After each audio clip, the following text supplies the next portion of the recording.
YouTube channel. आज का जो मेरा टॉपिक है वो यूएस के रिलेटेड है। फर्स्ट ऑफ ऑल मैं थोड़ा सा आपको बता दूं, ये बहुत एक इम्पोर्टेंट टॉपिक है। जो एक 8 फेब से पहले उन्होंने ईमेल्स की थी एम्बेसी ने, तो आज वो ईमेल अगेन भी वो कर रहे हैं लास्ट 10 to 15 डेज से। It is very important message for all applicant who has apply US visa. ये मैं आपको कम्प्लीटली एक्सप्लेन कर रहा हूँ। ये वार्निंग है और इसमें आप ब्लैक से नहीं है कि मैक्सिमम इसमें 2 डेज़ रह गए हैं, 2 डेज़ लेफ्ट हैं, ठीक है। और ये है क्या चीज़ है जो सबको ये जो मैसेज जो है वो रिसीव हो रहा है, और जिनको रिसीव नहीं हुआ वो अपने ईमेल्स चेक करें और स्पैम में चेक करें। जो मोस्टली यूएस की ईमेल्स हैं वो जो स्पैम में चल जाती है। 90% जो ईमेल्स हैं आप लोगों की स्पैम में होती हैं यूएस की। अपना जो ईमेल्स हैं अपने अच्छे से ओपन करके चेक करें कि आपकी स्पैम में या सोशल में तो नहीं है, अगर जिनको अभी तक रिसीव नहीं, और जिनको रिसीव हो गया मैं आपको ये ब्रीफली एक्सप्लेन कर दूँ ये मैसेज है क्या, ठीक है। और ये चीज़ें, एक चीज़ मैं आपको बता दूं कि आपने क्या करना है कि फ़र्स्ट ऑफ ऑल कि जिनका DS-160 सबमिट नहीं है और उन्होंने अपॉइंटमेंट ली हुई है वो राइट वे अपना DS-160 आज की डेट में ही फिल करके सबमिट करें। एक चीज़ तो ये है। एक वो चीज़ है जिनका DS-160 1 ईयर हो गए हैं और इससे अबव हो गया, इट्स मीन कि वो अगर इसकी अपॉइंटमेंट भी है तो वो जाने का फ़ायदा नहीं है। आफ्टर 1 ईयर आपका जो DS-160 है वो एक्सपायर हो जाती है, ठीक है। एक चीज़ ये। थर्ड चीज़ जो है वो आपको मैं बता दूं कि जिनका अपॉइंटमेंट और DS-160 का कंफर्मेशन बार कोड सेम नहीं है, इट्स मीन आपको तब भी उन्होंने इंटरटेन नहीं करना। पहले तो वो रिलैक्स कर रहे थे कि फ़ीस भी जो है आप लोगों को वो क्लेम हो रही है, और जो आपको अब यूनिवर्सिटी उधर जाते थे, एम्बेसी जाते थे, वो आपको जो है कंपनसेट करते थे। अब उन्होंने अगेन जो है आपको फिर अपडेट करें, और ये ईमेल्स आपको उन्होंने अगेन हर एप्लीकेंट को किए जो रजिस्टर्ड थे, जिन्होंने यूएस का वीज़ा अप्लाई किया हुआ। अब वैसे, और आपने वैसे नहीं करना कि आप DS-160 जो आप फिल ना करें और फ़ीस पे करके अपॉइंटमेंट ले लेते हैं। अब आपने ये काम नहीं होना।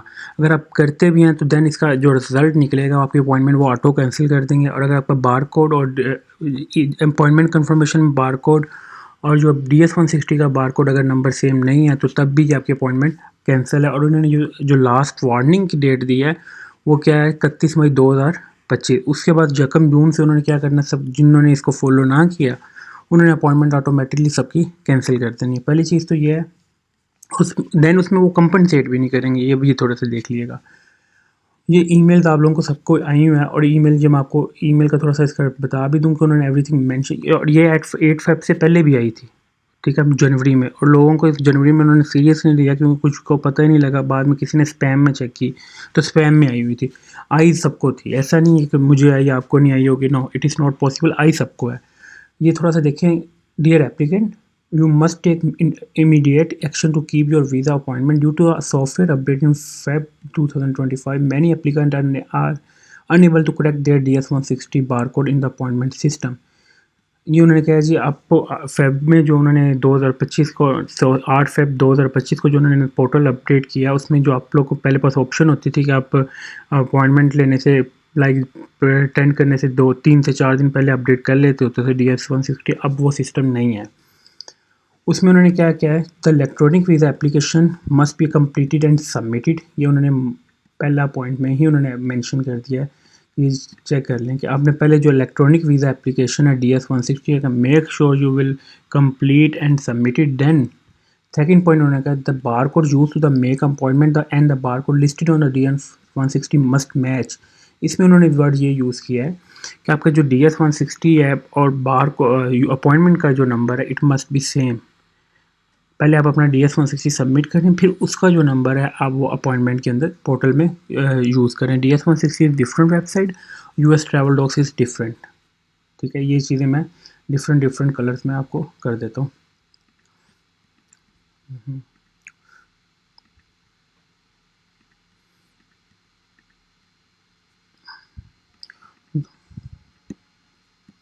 उसके बाद आ जाता है, if you have not submitted your complete online visa application do so immediately ensuring that the bar code matches in the booking system in the DS-160। उन्होंने कहा अगर आप लोगों ने सबमिट नहीं किया तो you will complete online visa application. उन्होंने आपको कहा कि अगर आपने नहीं किया तो इसको has soon as possible submitted करें। इन केस अगर अब नहीं करते सबमिटेड तो इसका आंसर क्या होगा कि वो आपको अपॉइंटमेंट जो है कैंसिल करेंगे। उसके बाद क्या, if you find that they do not match you must cancel your appointment and reschedule with accurate and complete information. It is not possible कि आप लोग जो है अगर आपकी इन केस आपके अपॉइंटमेंट का और DS-160 का नंबर मैच नहीं है और आप वो एम्बेसी चल जाते हैं वो पुरानी अपॉइंटमेंट लेके, तो इट इज़ एक तो ये it is not entertain your interview. दूसरी चीज़ आपको मैं थोड़ा बता दूँ, उन्होंने कहा कि अपनी अपॉइंटमेंट कैंसिल करें और उसको close and start new application करें। Close and start new application करके उसमें अपना करेक्ट जो है DS-160 नंबर वो ऐड करें, देन आप जो है नेक्स्ट स्टेप की तरफ मूव हो। और ये उन्होंने मेंशन भी कर दिया है।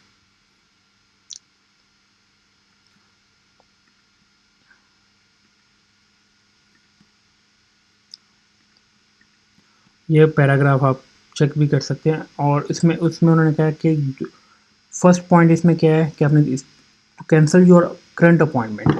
फर्स्ट ऑफ ऑल आपने पहले जो अपॉइंटमेंट अपनी कैंसिल करनी है, देन आपने क्या करना है, complete and submit an electronic visa application. आप वो कह रहे हैं कि अपनी कंप्लीट करें DS-160 जो आपने कंप्लीट करना है। कंप्लीट करके उन्होंने उसके बाद आपने क्या करना है कि आपने वो जो अपॉइंटमेंट है वो आपने उसमें ये अपना DS-160 कंप्लीट करने के बाद आपने जो नया नंबर है वो आपने अपने पोर्टल US ट्रैवल डॉक्स में अपलोड करना है। देन आप ये सेकंड स्टेप ये है, उन्होंने ये वादिया कहा है कि complete and submit electronic visa application and obtain a valid correct bar code. आपने अपने जो अगर बेशक आपने न्यू भी करना है तो आप ये भी कर सकते हैं कि आप न्यू फॉर्म भी करना चाहें तो आप कर सकते हैं। और पर आपने उसका जो नया नंबर है देन आपने वो यूज़र्स ट्रैवल डॉक्स के अंदर इंटर करना है।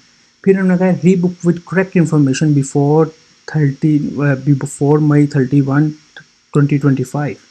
इसमें एक चीज़ ये देख लें कि इसमें उन्होंने ये चीज़ आपकी अगर ना हुई 31 मई 2025 से पहले अगर ये ना हो तो इट्स मीन कि वो ऑटो आप लोगों को जो है वो कैंसिल कर देंगे। इससे बेहतर ये है कि आप लोग पहले खुद अपॉइंटमेंट अपनी कैंसिल करके उसको अपना DS-160 और अपने पोर्टल का जो अपॉइंटमेंट कंफर्मेशन मस्ट भी इसको उनको सेम करें। अदरवाइज़ आपकी उन्होंने अपॉइंटमेंट कैंसिल कर दी तो मे भी आप लोगों की फ़ीस भी जो है वो एक्सपायर होगी। ठीक है। If your fee receipt is expired your fee receipt will be granted a one time extension until 31/25। अच्छा ये चीज़ ज़रा ना देख लें, अगर आप लोगों की 1 साल से ज़्यादा फ़ीस जो है वो एक्सपायर हो गई थी, आपको 1 साल से ज़्यादा हो गया तो उन्होंने आपको एक्सटेंशन दी थी 31 मई 2025।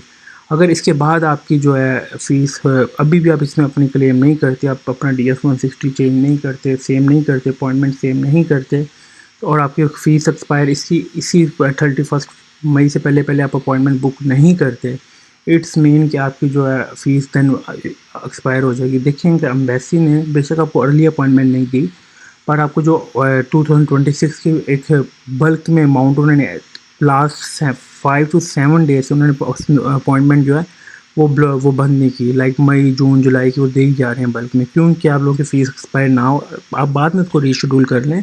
फर्स्ट ऑफ ऑल आप कोई ना कोई डेट जो है बुक तो लाजमी करें।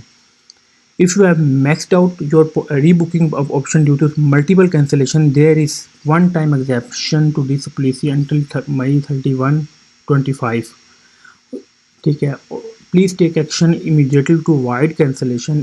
If there are error in the barcode, your appointment will be cancelled. If you arrive your appointment and you do not have a barcode that matches on the DS-160 and the appointment letter, your appointment will be cancelled.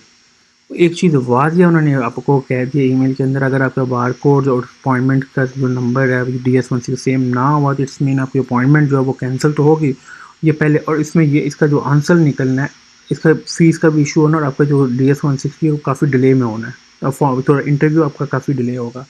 Make sure करें कि आपको email receive हो रही हैं कि इसको follow करें। और मैं आपको एक बात ये भी बता देता हूँ इस वीडियो की लास्ट पे कि ये 1, 2 या 3 दिन 72 घंटे के अंदर जो है किसी भी टाइम ये जून जुलाई अगस्त सितंबर का जो है ये आपके पास बल्क में स्लॉट्स आनी है। ये 72 आवर्स के अंदर अंदर मैं आपको बता रहा हूँ, पर ये टाइम फिक्स नहीं है, आनी ज़रूर है, ये 100% कह रहा हूँ। ठीक है। और ये 72 क्योंकि 31 मई तक वो वेट कर रहे हैं, उसमें उससे पहले पहले उन्होंने कोई ना कोई या बाद में 1, 2, 3 दिन के अंदर अंदर उन्होंने जो बल्क में स्लॉट्स देनी है अर्ली स्लॉट्स, तो मेक श्योर करें कि इसमें आप लोग अपॉइंटमेंट खुद अपनी अर्ली बुक कर लें हैज़ कम्पेयर टू किसी एजेंट या कंसल्टेंट के पास जाने की। मैं आप लोगों को हमेशा हर वीडियो में कहता हूँ। और मेक श्योर करें और ये बल्क में स्लॉट्स होनी है, ये जून जुलाई अगस्त सितंबर से जून से स्टार्ट होनी है और ये दिसंबर तक चलेंगी और ये बल्क में होनी है। ये मैं आपको 72 आवर्स के अंदर 72 to आर या मैक्सिमम 4 डेज़ के अंदर जो है आपको ये स्लॉट्स मिल जाएंगे अर्ली।